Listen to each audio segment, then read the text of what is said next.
જેને ઘરની રખેવાળી કરવા આપી હોય ને એ જ ચોર નીકળે તો કેવું થાય? આણંદના ચીખોદરા ગામની બેંક ઓફ બરોડાની શાખામાં આવું જ કંઈક થયું. શાખાના લોકરમાંથી થયેલી ચોરીના કેસમાં બેંકના પટાવાળાએ સરેન્ડર કરી લીધું છે. આરોપી વિપુલ કુમાર કેસરિયાને કોર્ટે 7 દિવસના પોલીસ રિમાન્ડ પર મોકલ્યો છે.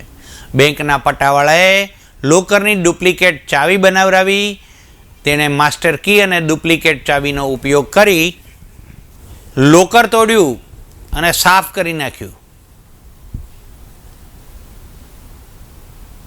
આ ગુનામાં દસ્તાવેજી પુરાવા એકત્રિત કરેલા અને તમામ એવિડન્સ એકત્રિત કરતા આરોપીએ સૌપ્રથમ સેશન્સ કોર્ટમાં આગોતરા જામીન કરેલી અરજી કરી દીધી, પરંતુ તે પણ નામંજૂર થયેલી. ત્યારબાદ હાઈકોર્ટમાં જામીન અરજી કરતા દસ્તાવેજી પુરાવા અને મળેલ એવિડન્સના આધારે નામદાર ગુજરાત હાઈકોર્ટ દ્વારા પણ આગોતરા જામીન આપવામાં આવેલા.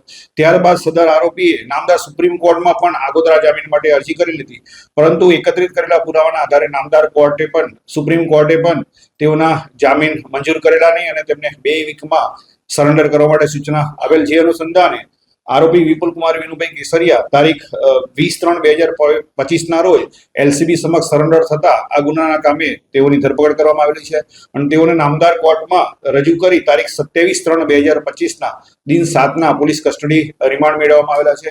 આ રિમાન્ડ દરમિયાન આરોપીએ આ મુદ્દામાલ કેવી રીતે ચોરેલો છે, આ મુદ્દામાલ ક્યાં સગે વગે કરેલો છે, તે તમામ મુદ્દાઓ બાબતે તપાસ તજવીજ હાથ ધરવામાં આવનાર છે.